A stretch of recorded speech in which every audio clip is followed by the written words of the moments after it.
Hayyee akkam nagaa keessanii fayyuma keessanii har'a akkamiin akkaantii baayinaansii baayinarii oopshinii leejiitii ta'e akkamiin kireetii goone achirratti tireedii goone guyya guyyaatiin istiraateejii keenya fayyadamne piroofitii arganne akkamittiin akka baafachuu waliin ilaallaa jechuudha. Kanaafiyyuu jalqaba kuni pilaatfoormii isaati. Kun pilaatfoormii baayinarii oopshiniin birookeroota baay'eetu jira. IQ oopshiniin jira. Pocket oopshiniin jira. Akkasumas Quatex kan jedhamu jira jechuudha.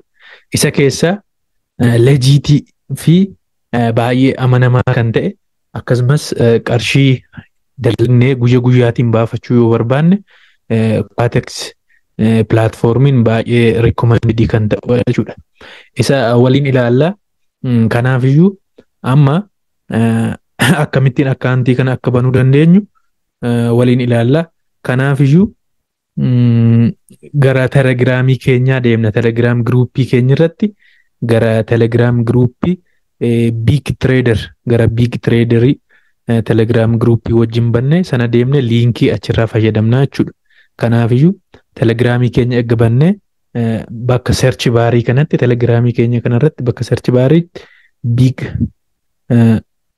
biig tireeder jenneetu search goona jechuudha. Yeroo biig tireeder jennee search goonu kanatu nu dhufa. Isaa booda kanarratti kiliik goona. Kanarra kiliik goone giruuppii sana jala gallaa jechuudha. Giruuppii sana arganna. Giruuppii sanarraa liinkii fudhanna. Kanaafiyyuu August 9 liinkii create Quatex account with this link. Kanaafiyyuu liinkii kana fayyadamuu qabdu. Liinkiin leejiitiin taane irratti yoo create gootanii diingata akkaantiin keessan iskaam ta'uu danda'a waan ta'eef liinkii kana fayyadamtu. So liinkii kana directly asirraa koppii godhatanii gara Chrome irratti Chrome extension irra geessitanii achirraan akkaantii banachuu dandeessu. Amma liinkii kana jala gallee gara liinkii kanaatti deemna jechuudha. Isaa booda liinkii kana yeroo tuqnu gara kanaatti nu fida. Liinkii kana yeroo tuqnu gara liinkii kana erga tuqnee booda gara kanaatti nu fida. Isaa booda yeroo gara natti fidu sign up kan jedhu jira. Sign up jechuun akkaantii tokko banachuuf jalqaba kiraateeriyoota mataa isaa danda'e qaba. Inni jalqaba iimeelii fi paaswoordii mataa keenya qopheeffannaa, iimeelii mataa keenya qopheeffannaa jechuudha. Amma fakkeenyaaf ani iimeelii mataa koo qopheeffadheen jira haaraa banachuuf loogin registration kan jettu kana bira registration ishee jettu kanan tuqaa. Registration eeggan tuqee booda big trader 58 at gmail.com paaswoordii mataa keessanii itti galchitu jechuudha. Paaswoordii barbaaddan itti galchuu dandeessu. Ani paaswoordii mataa kootti galcheera jechuudha. Kan irraanfanne. Isaa booda I confirm that I am 8 years old and older than accept email. Kliikii goona asirratti kliikii goona register jenna. Register jenna. Isaa booda register eegga jennee gara pilaatfoormii sanaatti nu ceesisaa jechuudha. Yeroo pilaatfoormii kanatti dhufnu warreen kana nu fidaa. Amma pilaatfoormiin kun banamee jira jechuudha. Bannee jirra. Garuu eegga bannee hin xumurre pilaatfoormii kana warreen kun hin ilaalla hunduma isaayyuu maal akka ta'an baay'ee salphaadha. Yeroo baay'ees namatti hin fudhatu. Kanaafuu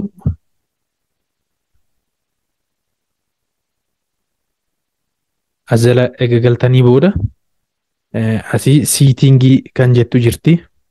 Asii siitingii bira dhuftu or asii akkaanti kan jedhu jira. Akkaanti kanarra ishee tuqna. Hanga kiliik goone informationoota achirratti nu barbaachisan ni galchina jechuudha. Informationoota warree kana. Yeroo akkaantii kana turnu you need to fill identity information before verification your profile ilaal. So asirratti bakka kana eegga dhufne first name galchina. First name big, last name trader. Kan paaspoortii keessan irra jiru ta'uu qaba kun dirqama.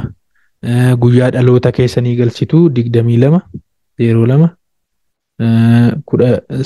1998.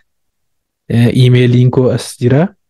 Itoophiyaa Boolee Addis Ababaa jettu ishee asirratti immoo Addis Ababa jettanii galchitu asirratti jechuudha adreesii keessan. Jalqaba first name paaspoortii keessan jiru maachii ta'uu qaba kana wajjin. Last name maqaa akaakayyuu keessanii, date of birth keessan kan paaspoortii irra jiru galchitu. Sabooda asirratti change profile kan jettu kana tuqxu jechuudha. Change identity info. Change identity info ga tuqxanii gara kanaatti isin fida. Document verification of document. Kanaafuu awun paaspoortii keessan asirratti uploadii gootu. Paaspoortii yeroo uploadii gootan iskaaniin fayyadamiina. Decline sin jalaa gochuu danda'u. Maal fayyadamtu? Kaameraa gaarii isaatiin footoo kaastu. Kaameraa gaarii isaatiin footoo kaastu jechuudha.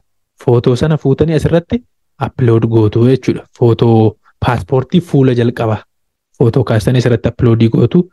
Kanaa upload document kan jennu tuqna.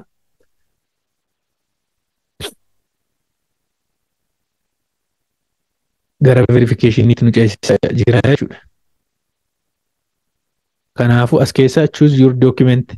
ID card immoo passport residence permit maal asirratti maal gochuu barbaadu biyya keenyaaf kan eeyyamamee jiru amma ID cardiin international ID cardiin reef hojjetamaa jira garuu paaspoortiitu irra filannoo keenya paaspoortii wayyaa paaspoortii kan jettu irratti kilik goona.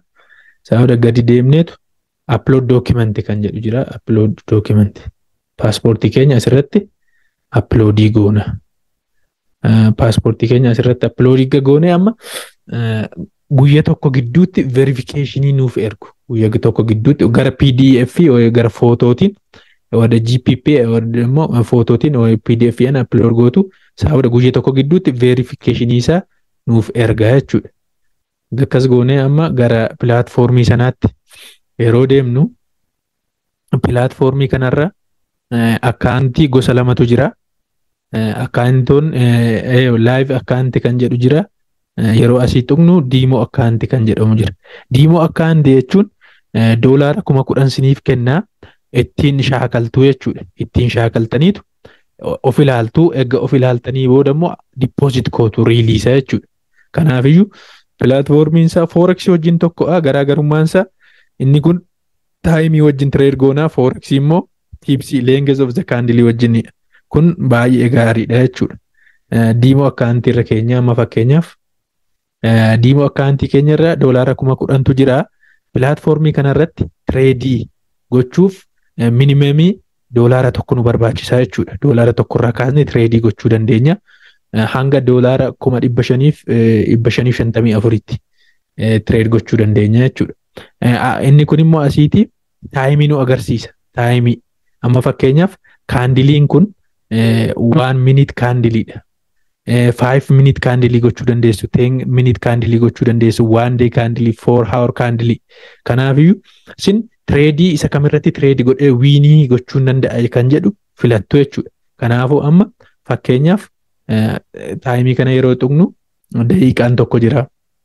Daqiiqaan 2, daqiiqaa 3, daqiiqaa 4, daqiiqaa 5, daqiiqaa 6 jira jechuudha. Amma daqiiqaa tokkorra keenyee amma doolaara 5tiin trade tokko haa ilaallu. Fakkeenyaaf trade kana tradiin kun gara appiitti deemaa jira. Next 1 minute appii ta'a jennee doolaara 5 haa gashinu. Amma fakkeenyaaf amma trade kana yeroo gashinu appii jenneerra nuti istiraatejii keenya fayyadamne yeroo appii deemnu doolaara 5 galchine waan ta'eef azza indi doolaara 9.45 nuuf kennaa jechuudha. Yoo loosii goone immoo asirra akkaantiin doolaara 5 galaa hir'ata jechuudha. Kuni daqiiqaa tokko keessatti. Abbaan daqiiqaa 5 jira, abbaan daqiiqaa 6 jira. Hanga barbaanne daqiiqaa asiitti adjeesti godhanneetu galchinee tireed goonaa jechuudha. Kanaafiyyuu diimoo akkaantii irratti akka kanatti tireed goona. Warreen kun immoo kaarensoota jedhamu. Kaarensoota asiitii pilaas saayinii kanan tuqnaa. Pilaas saayinii yeroo tuqnu kaarensoonni jiru asirraatiin filannaa. Foreksii wajjin tireed gochuu yoo barbaanne amma kaandilii foreksiitiin isaa wada asirraati Euro, USD, GBP, USD, AUD, GPY warreen kun jira foreksii wajjin tokkuma akkattiin tireed goona. Amma fakkeenyaaf sikeendii meeqa tafa sikeendii tokko tafa sirraa sikeendii 2 amma tireedii kana moo'een jira jechuudha. Moo'een amma maallaqni koo qarshii 10,000 fi 405 gara qarshii 500 hojjennee jira jechuudha daqiiqaa tokko keessatti. Kanaafiyyuu kiikiliyaa baay'ee ariifiidha. Istiraateejii ati qabaannaan hanga qarshii barbaadan hojjechuu dandeessu. Asirratti garuu monii manaajimentii fi istiraateejiitii gaarii qabaachuu qabdu. Istiraateejii siginaalii warra piroofinaalii ta'an irraas koppii gochuu qabdu. Warreen akkasiin barbaachisa. Easily baqqaan amma foreksii irratti qarshiin doolaara 10 argachuun birrii xiqqoo tokko dippoosit goote baay'ee ulfaata. Kanaafuu asirratti garuu baay'ee doolaara tokkorraa kaatee doolaara 500 600 hojjechuu dandeessa guyyaatti istiraateejii gaarii qabaannaan jechuudha. Kanaafuu warreen kana kaarensoota asirraa barbaadde tireed gochuu dandeessa. Asirratti fiddeetu kaarensoota baay'ee jira. Asii filatta kaarensoota kana jechuudha. Kanaafuu kaandiloonni kun immoo amma fakkeenyaaf kaandiloonni kun 1 minute time frame jedhama. Gara 5 minutiitti jijjiiruu dandeessu. Amma fakkeenyaaf 5 minute irra yeroo koonu kaandiliin kun ni jijjiirama. Inni kun 5 miniitii jechuudha. 5 miniitiin erga dhumee booda gara kaandilii biraatti nu ceesisaa jechuudha. Akkasumas amma asirratti warreen giriinii kun buulish jedhamu, warreen reeddii kun beerish jedhamu. Giriiniin kun aappii gara aappiitti agarsiisaa jechuudha. Amma fakkeenya aappiin asii giriiniidha. Amma kaandiliin kun daawunii deema jettee yeroo pilees gootu daawun jetta asirraati. Taayimii kee eeggatteetu jechuudha. So viidiyoonni baay'ees YouTube irra jiru sirriitti ilaaltaniitu akkanaatti tireedii gootu hanga sinii galutti immoo siginaalii siniif hin kennaa. Siginaalii koo wajjin deemtanii guyyaa guyyaatti piroofiitii hojjechuu dandeessu jechuudha. Kanaafuu amma akkamittiin maallaqa asirratti dippoosit gochuu dandeenya kan jedhu ilaallaa jechuudha. Jalqaba maallaqa asirratti dippoosit gochuuf baayinaansii kan jedhamu baayinaansiin sin barbaachisaa. Waayileet trust waayileettii sin barbaachisaa jechuudha.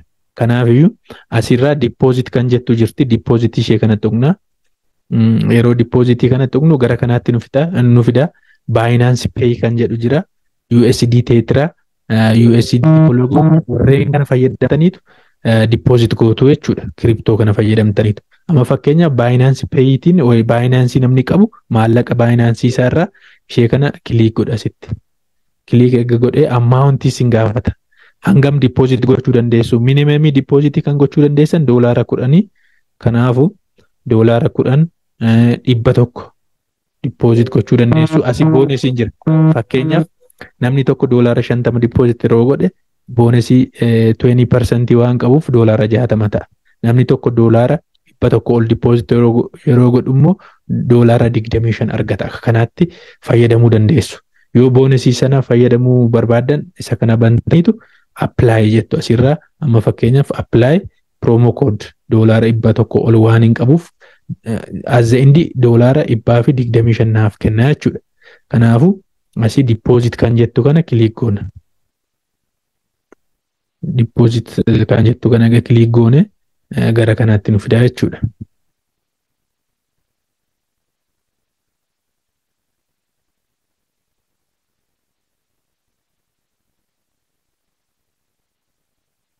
So gara kanaatti nu fidaa koodii 2 nuuf kenna.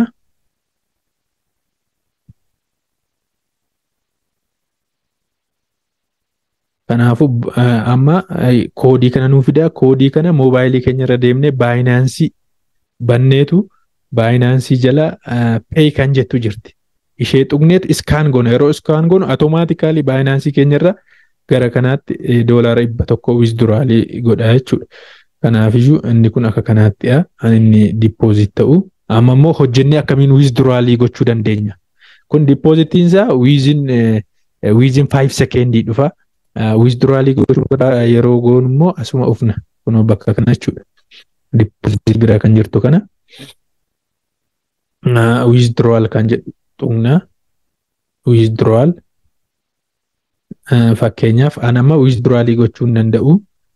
Yookaan withdrawal money deposit waan hin gooneef withdrawalii gochuu hin dandeenyu. Garuu withdrawalii yeroo goonu kana tuqne maallaqa withdrawalii gochuu barbaannu. Binance Pay maatiin baafannaa jechuudha. Binance Pay keenya emailii nu gaafachuu danda'a. Wayi dammoo USDT addreesii nu gaafachuu danda'a. Isa achi jala galchineet akkanaatti withdrawalii gochuu dandeenya. Withdrawaliin amma fakkeenyaaf hin turu jalqabaa guyyaa jalqabaa hanga sa'aatii 4tti sin tursuu danda'u. Isaa booda garuu daqiiqaa 5 withdrawalii isinii gochuu danda'u. Withdrawalii kan gootan immoo $10 irraatii jalqabeetu withdrawalii gochuu kan danda'amu jechuudha. So platformii ariidha. Zoom irrattis baay'ee wal agarraa, telegiraamii irratti galaati. Achirratti sirriitti isinittiin agarsiisaa kaandilii tokko akkamiin analiisisii gochuu dandeenya faandamentaalii teknikaalii fayyadamneetu warreen kana ni ilaalla waan ta'eef akkamittiin kaarensii filannaa amma fakkeenyaaf guyyaa tokko keessatti ganama trade godhama moo galgala trade godhama yeroo kamii vooliyuumiin tradingii gaariin akkamiin wiinii gochuu dandeenya kan jedhu bal'inaan ni ilaallaa jechuudha. Kanaafiyyuu asii hanga $1,000 trade tokko irratti hanga $1,000 deposit trade gochuu dandeessu jechuudha. Hanga $1,000 hanga $1,000 1,000 gootaniitu immoo si'a 10 si'a 20 kilik gochuu dandeessu jechuudha. Hanga $554tti. Kanaafu kana akkaantii kana ammaa kaastaniitu liinkii telegiraamii giruupii irra isinii kaa'een jira waan ta'eef achirraati liinkii sana tuqxaniitu telegiraamii kana wanni akkaantii kana banattanii qopheeffachuu qabdu. Egaa qopheeffattanii tireeningii guyyaa tokko Zoom irratti isiniin kenna. Isaa booda laayivii na wajjin tireed gootanii piroofiitii keessan guyyaan baafachuu jalqabdu jechuudha. Kanaafuu asirratti ni gahaa galatooma.